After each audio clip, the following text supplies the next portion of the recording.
have a very exciting guest. We have Lauren Kurkul here from Jobble, who has been heading up marketing and has been in marketing for quite a while now. And she's going to be sharing her experience working at Jobble, and we're going to be learning a little bit from her today. So welcome to the show. Thank you. Thanks for having me. Awesome. So maybe tell me a little bit about Jobble in your words. What is it all about? Yeah, sure. So at Jobble, our mission is to put people to work. We're currently the largest marketplace in the United States to find temporary workers. Hmm. Essentially, our pitch here is that the staffing agencies have been around for years. They're archaic, opaque. They are not looking out for businesses or workers. Hmm. Our job is we've come in and we're trying to disrupt the temporary staffing agency industry Hmm. with our open marketplace platform. Our platform has been created so that it's transparent and flexible, both for the businesses, our customers, our businesses, and the temporary workers who we've dubbed jobblers. Hmm. Hmm. So for everybody who is not as familiar with the dynamics of a marketplace like that, would you say there is like a B2B element as well that you guys are, proactively finding businesses, or is that a whole dynamic that basically it's a B2C in both directions? So that's actually really the fun part, and what drew me to Jobble is that I get to do specialize in both the B2B side, which is of course us going and trying to find customers, business customers, but then there's also the B2C component where we're acquiring and doing fun campaigns and building strategies around trying to acquire temporary workers um, in the gig economy. Very good, very good. Cool. And maybe for somebody who is not as familiar with this dynamic here on the B2B side, does that mean there is, actual, or maybe how would those businesses find Jobble? Let me pose it like this. How do those businesses find Jobble? What's the path that somebody would be walking through, a typical journey in order to, as a business become a client at Jobble? Yeah, so I have to say our business development team has done a phenomenal job of doing their own outreach to our target demographic, which our current ideal customer profile, given what what the world is facing right now in terms of the pandemic, has turned really into those warehouse and logistic industries. Hmm. So with that, the marketing team piggybacks off that with running ad campaigns through, whether it be through Google or actually Bing. Hmm. We bring in a lot of business that way as well, with a focus really, again, catering towards our ideal customer profile, which is right now warehouse and logistics companies. That makes a lot of sense. And is that like a total self-serve experience for those warehouse and logistics individuals, or would you even provide demos of the capabilities? Like, what would be the step once they come through the website? What would their experience be looking like? That's a great question. So depending on the size of the company and how many workers they're looking to hire, we've made it seamless enough that anyone from a large company like our restaurant depots can either go ahead and be self-serve and go ahead and put up a job post within our app Hmm. and then go ahead and hire their own set of jobblers and go through the process on their own. However, we also do cater to our businesses where we can set up a demo, always be happy to walk them through it. But then also do a lot of more hand holding and enterprise level where we can actually monitor and ensure that we're getting the right amount of workers into your business when you need it the most. Got you. Makes complete sense. And can you tell me a little bit, and the listeners, can you tell them a little bit about how you're managing this process of qualifying, whether somebody, is right for that, extra work of hand holding and support? Like, what is the sort of the qualification mechanisms that you have in place? So that's a great question. So first off, what we're looking for is, again, um, right now, given with the pandemic going on, our focus has really been on the warehouse and logistics, where they're coming in and they're looking for a certain set amount of workers, whether it be 10 to 15 to 50 to 60 or plus, which we have in San Francisco right now. And once we know how many they're looking for and if it's going to be like a set number of days or weeks at this Hmm. point, Hmm. we qualify them with more of a they would be more on the enterprise level because they're going to be more recruitment of jobblers. Mm-hmm. So that's when our team really comes in and helps to ensure that we're able to ramp up the number of jobblers needed at a certain amount of time. However, if you come in and you're like, hey, I need a jobbler tomorrow, and I need one person to help me deliver flowers I got a really big flower order, we would definitely be more keen to send you down the self-serve funnel than someone like our warehouse logistics Makes person. complete sense. And that would be like if somebody comes in a bit more, let's say, slower and they're trying to learn about Jobble, is that actually like calls that you're setting up with the guys, or you running that by forms? Like, what have you guys been learning as an efficient way for you to learn enough about the companies? Yeah, so within our website, we have a landing page that does some qualifications for us, but they first off ask how many jobbers you're looking for, how big your company is, and with that, and how many locations you may have. And with that information, we're quickly able to, given that we've really honed in on our customer profile or our ideal customer profile, they will either get a call right from our account executive, or they'll be sent straight to the sign up to post your job today, depending on what their qualifications ended up being. Very interesting. Last question on that, because it's a topic that interests a lot of people, like sort of the intersection between like qualification and conversion, right? Like how do you balance those two? What have you learned that was important for the qualification process to running smoothly? So that's a great question. We actually have just gone through an exercise where pre-April, our main vertical was actually events. Our season, we had a seasonality component where events was a big piece for spring, summer, and fall. And as you can imagine, that set us. Luckily, we got way ahead of it, and we recognized that the U.S. was going to be this. So it was coming to us. So we got ahead of it back in February, and our other bigger vertical was the fact that we could do warehouse. So with that, we stopped going after events companies and started focusing on these warehouse logistics. So from March and April, it was just a matter of our sales team getting on the phone, talking to them. And then with the data that we were able to get, once they started using the platform, we noticed, like I keep saying about this ideal customer profile, but the most successful accounts that we currently have been within certain cities. And they're fixed locations, but they have multiple locations in different cities, and they have a certain amount of workers they're looking for, and they give us a certain amount of lead time for us to ramp up and ensure that we can build that jobber pool. So with that data, about 30 days ago, we recognized that there's an opportunity here that we can actually start being way more strategic with our MQR marketing qualified leads process. So within those landing pages, we went ahead and first we're more transparent about, like, you can do this yourself. And we can send you right there. And that was to, like I said earlier, once you hit the sign up page and you're less than, I think, like 10 jobbers, looking for less than $10 in a certain period of time, you go straight to our post a job page. But however, if you are a larger company that's going to need more hand-holding, which typically means we're going to need to do more recruitment for you, you will be going directly to an account exec. And that has been performing tremendously well for us. And we launched that about maybe 30 days ago now.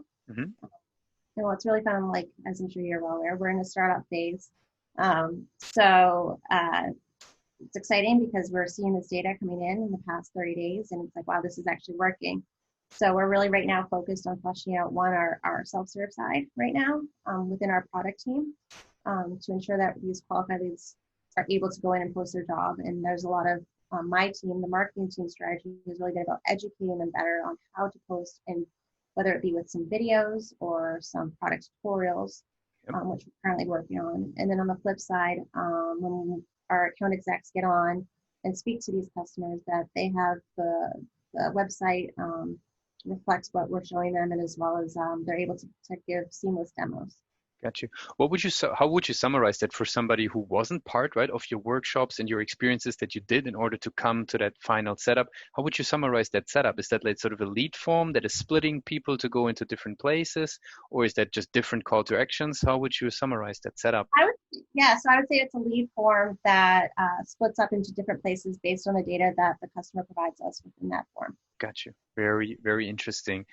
Just for that whole process that you went through, right, of improving the qualification, anything that you've learned just in terms of also how the teams can work together, something that you saw, okay, this is really important to take into consideration when improving that whole qualification process. Do you have something to share on that side?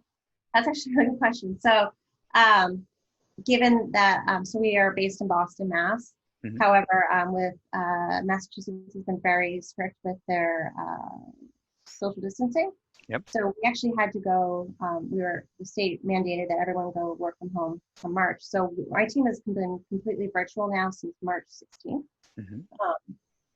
And so for us, it's been a lot more about communicating. And what I've been really impressed with this team is the fact that even though we are literally all in different areas, Zoom has been huge for us, but we've been able to build in mechanisms, whether it be through our CRM or Slack, to ensure like, okay, like, hey, we had this MQL come up. This one seems like it's really qualified. Let's reach out and make sure we're on top of that. And so yeah, I have to say that communication right now is just critical to our company. And I have to say we've done a phenomenal job at internally keeping that going. Awesome. Very, very interesting. Maybe the last question around the website and the setup before we jumping into learning a little bit more about you and your marketing experience. Can you tell me a little bit how you thinking about winning more clients from the website? So I'm talking about the conversion rate in itself. Is there something that you've been learning that is really key for you guys? Yes. So I started with Jobble back in January, and one of my first initiatives was like, we need to really review both sides of our marketplace's journey. So not just the Jobbler side, but also the business side. And that has been our focus for the second half, or for this quarter. Mm-hmm. It's really getting the business journey down. We were focused heads down on the Jobble journey for the first 2 quarters, and now it's all about the business journey and ensuring that we're getting that right. And we have someone who's really just focused on the self-serve, and we're trying our best to ensure that the customer, once they come in, if they can truly be self-serve, that it's as seamless as you go in, you post your job, you wait, and you can have jobbers in as soon as within minutes of your job post, depending on where you are. So it's a matter of right now, our focus is really just making sure that on the website side of the business that we're getting that right. Makes a lot of sense. Okay, cool. Very, very interesting. So let's switch gears a little bit and talk about you and your personal experience as a leader in marketing. Maybe the first thing I'm very curious about is what type of content do you actually consume? Where do you learn? What are places where you go in order sort of, to educate yourself further? Yeah, great question. So I'm actually very active within female or women leadership groups, whether it be Boston-based or digitally based. There's actually a group called Women of Email that's it's well known within Facebook, but they also have a LinkedIn group and Slack channel where I'm able to go and quickly answer. It's mostly focused on email, but now it's expanded obviously to mobile and SMS, which is uber important to my business, given that our business now is a mobile app. So that trend has been really interesting. In addition to that, I am constantly reviewing Medium, their Morning Brew Marketing, which is a newsletter, which I just have before. They launched the marketing one about a month ago, but I've been following Morning Brew forever.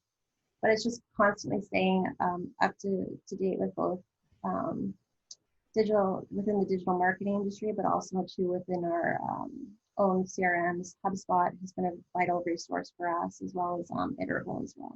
Makes sense. The group that you mentioned before, is that a public group? So people are listening and thinking that it's interesting, or is that sort of a gated? It's gated for women only, but I, as a female exec at a startup, I have to highly recommend Women of Email. It's really good. really great ideas. Yeah, I would recommend it. Very good. For any female entrepreneurs and marketeers out there, would you remind to rephrase the name so that they can maybe check that out? Of course, yeah. So you can find them on LinkedIn as well as in Facebook, and it's called Woman of Mhm. Email. Very good. Cool. Um, what would be a topic that you would have recently really did a deep dive on? Like, what did you research and really sort of had a focus on recently? Yeah, so I have been pushing my team now. The month of July has been the theme of for my team has been mobile first. Hmm. Uh, I want jobblers, so our temporary workers, to come to our website and just right off the bat download our app and really focus on that. The past since prior to me starting in January, um, email has been our primary mode of communication with jobblers. Yep. Reality is, one, it's 2020. Email, I'm telling you right now, and I've been following now email marketing since 2006. Email is going to be third on the list Hmm. within 5 years. So we really need to be ensuring that our text SMS campaigns as well as our push campaigns Yep. are buttoned up and make sense. And it's a really exciting time in marketing for us to actually be playing with that. So the focus the past 2 weeks especially has been on our mobile initiatives and what we can be doing better in terms of our communications within them. And on top of that too, having a little bit of fun with it and trying to figure out like, okay, like here's this data set of users that are coming into our app and however they're where they go, like they're not engaging with us. What can we do here? We have their email address, but reality is we don't want them to be going through the website. We want them to be in the app. So let's try some SMS or some push notifications. So we've been having a lot of fun with that as a Hmm. recent.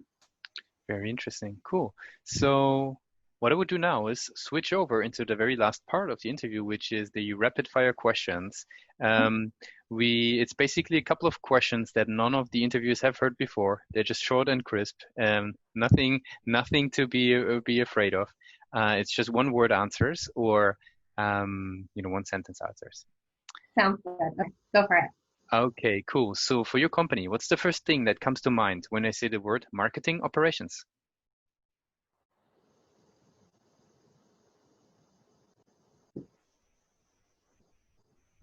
Andrew.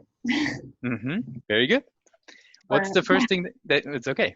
First thing that comes to mind when I say the word sales operations? um, rocket ship, Mm-hmm. What is the one thing that your company is focused on the most at the moment? mobile. Mm-hmm. If there would be no boundaries in technology, what would be one thing that you would want to have fixed for your company today? Hmm.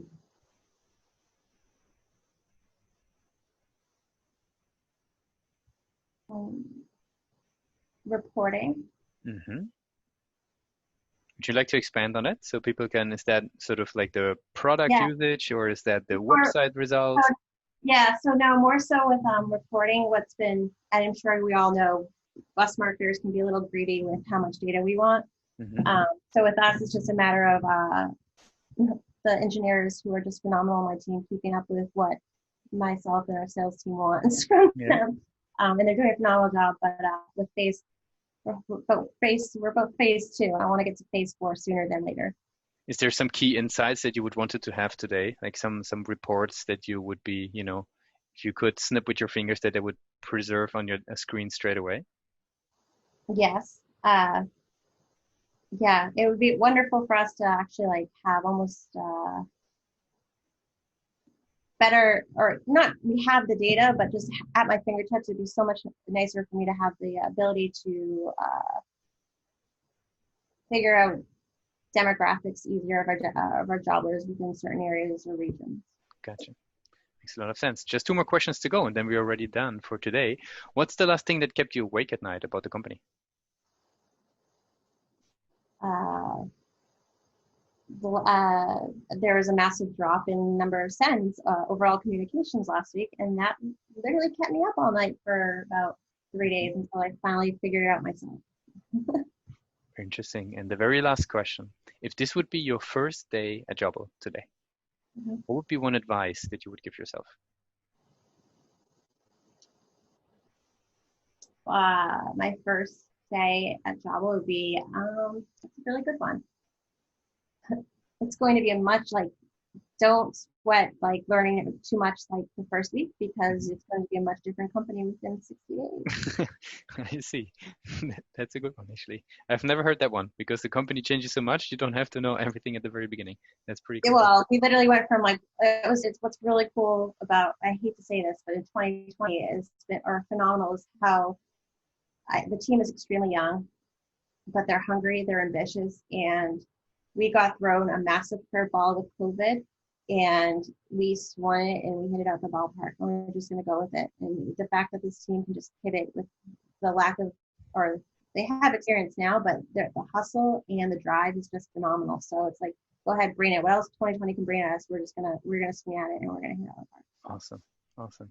Thanks a lot, Lauren, for taking the time to walk us through the world of Jobble, how you've been actually, reacting very quickly to the change in conditions and sort of working on your qualification process to get that into place with the new ICPs that you've been discovering, and also how you personally educate yourself through some very, uh, good groups on email marketing. So thanks for being part of the show today. Thank you so much. Thanks for having me.